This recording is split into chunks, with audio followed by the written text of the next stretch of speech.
Dr. Timothy Sharp, aka Dr. Happy. I'm the Chief Happiness Officer of the Happiness Institute.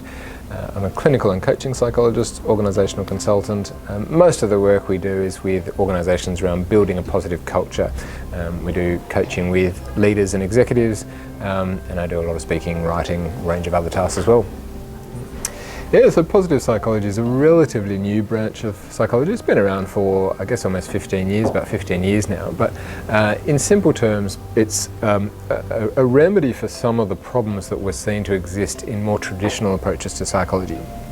So my background is a clinical psychologist, and the criticisms that started to be made against clinical psychology is that it was excessively focused on what was going wrong, where there were problems, and there was an assumption that if we somehow fix those problems, then everything will be fine. But what many people started to realise that is if you take something that's bad and fix it, you just get not bad, you don't necessarily get good. And although we need to help people, say in a psychological sense, although we need to help people with depression, stress, anxiety, there's a lot more that we can do to really help people live their best lives. And so positive psychology came about by a couple of people asking a question, saying something like, well, what would actually happen if we started to ask what's right with people, what's the best in people? And are we actually aiming towards the right goal? Because again, an absence of depression or distress is not necessarily the only thing we want to achieve in life. We do want to minimise distress in our lives, but most of us want happiness, most of us want success. So positive psychology is aimed at thriving and flourishing. And the simplest metaphor to use is that traditionally psychology is aimed at helping people go from -10 to 0 to eliminate or minimise problems, whereas positive psychology is saying, well, let's go from 0 to +10. And that's about health, well-being, happiness, success, productivity, etc. So there are multiple benefits to happiness at work. I know some of the people watching this might think I'm biased, but there's a lot of very solid research and an increasing body of research that supports the benefits to individuals and organisations. And just briefly, they include high levels of workplace satisfaction, high levels of engagement, which goes towards discretionary effort. So that contributes to productivity, ultimately to profitability. Organisations that get this right, that have a positive culture, attract the best people, keep the best people, get the most out of their best people. Those people collaborate better together, so you get better teamwork. Ultimately, there really is no downside, when it's done right, to building a positive culture. Well, the first step is to actually acknowledge that it's a priority, is to make it a priority, which kind of sounds obvious, but you know, when I actually ask people, and I speak to lots of audiences all over the country, and I say, how many of you would like to have a more positive culture? Even if it's already positive, but how many of you, and 99.9% of people put up their hands. Why wouldn't you?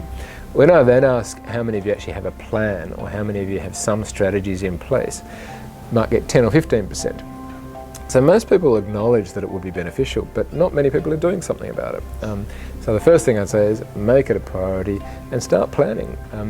The specifics of the strategies will vary from organisation to organisation, from team to team, but as long as you're aiming towards something that'll be relevant for you, as long as you have some strategy, some plans in place, and if you're chipping away at it at a day-to-day basis, just like anything else in life, just like, you know, to get fit and healthy, I go to the gym every day. You need to do the same thing in workplaces. There's something every day, every week, have short, medium, long-term goals. And if you're doing all of that, then you'll probably get it right. Any and every employee can play a significant role. Every one of us, when we walk in the door in the morning, will have an influence over the culture, will have an influence over the other people.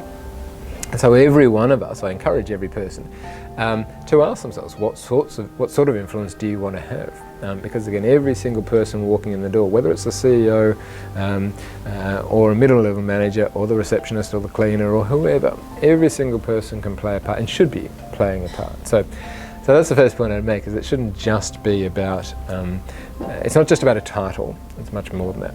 That being said, the reality is that more often than not, as I said, there will be a formal ambassador, so to speak.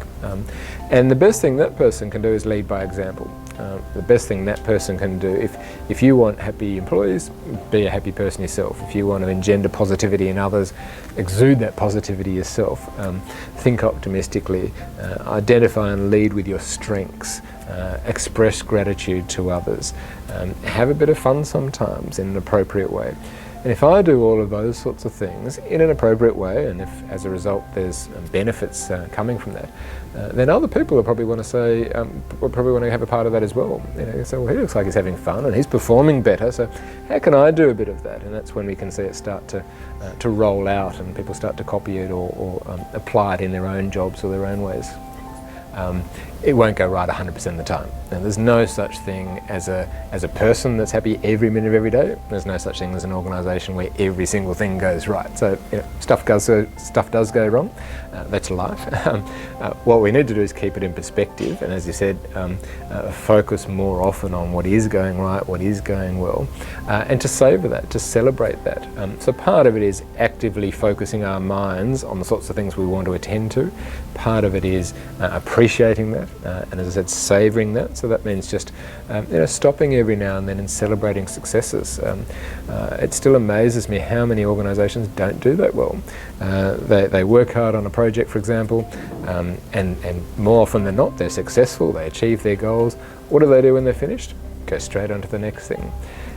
Now, some of that is understandable and necessary to an extent, but I really encourage people to think about how they can, and we know from the research there are benefits in just pausing for minutes, hours, days, depending on the context, and actually saying, well done, good on us, look what we've just achieved. Organisations and individuals and organisations that do that a bit better tend to be a bit more motivated. That's what keeps it going. Those people that just go straight on, at some point or other, they just get burned out. Yeah, well, it's a really good question, because long-term maintenance of any behaviours, any change, is always a challenge, and a lot of organisations out there would know that. But I think at the risk of oversimplifying, it doesn't need to be overcomplicated. So the first thing is to work out what you need to do, and as I've said earlier, that will vary from organisation to organisation, team to team. But if you work out what you want to achieve, work out a plan, implement the plan, and just work away at that over the next, over weeks and months and years. So that's pretty much it. But then in terms of long-term maintenance, there are a few additional strategies that can help. One is to freshen it up every now and then. Now, that doesn't mean fundamentally changing principles every second day, but we do know that people get used to stuff. So every now and then, whether it's every few months or every year, depending on the context, it is important to just make some changes to keep things interesting, to keep it novel, to keep it exciting and pleasurable. Because if you do the same thing over and over again, even if it's good to start with, it can lose some of that positive valence. So we need to keep it. We also need to keep reminding each other of what we're doing and why we're doing it. This is where a lot of people fall short. They forget the why. The what's relatively easy. The how and the where and the when, relatively easy. But we need to keep remembering why we're doing this, because we want to be the best company in the world, because we want to attract the best people in the, whatever it might be. But constantly, or finding ways to constantly remember that, is vitally important. And even just using reminders, simple things like how can we remind each other every team meeting, every month, every quarter, whatever it might be, again, of what we want to do, why we want to do it, the benefits of a positive culture, the benefits of the strategies we're using to build a positive culture. So the application of just simple practical reminders, and then when we are doing it, to reward ourselves, give ourselves a pat on the back, so to speak, give other people a pat on the back. Positive reinforcement of desirable behaviours is one of the simplest but most effective behaviour change mechanisms we can utilise, and those people that do it tend to maintain those behaviours for much longer. Well, that's a really good question, because again, positive cultures are realistic. They do face up to the cold hard realities, and they do make mistakes. Even in the best organisations, bad things still happen. But what they do, so they deal with them far more constructively. So there's a lot less anger, a lot less blame, much more focus on, okay, what do we need to do about this? There's a much stronger focus on finding solutions, coming together. What can we all do to fix this? Get over this, get through it, or whatever. So they do acknowledge the problem. It's not about denial and saying, and it's not about blame. We've got a problem here. What are our options? What's the best option? How can we all? Who's the best person or the best team to implement those options? And when can we start?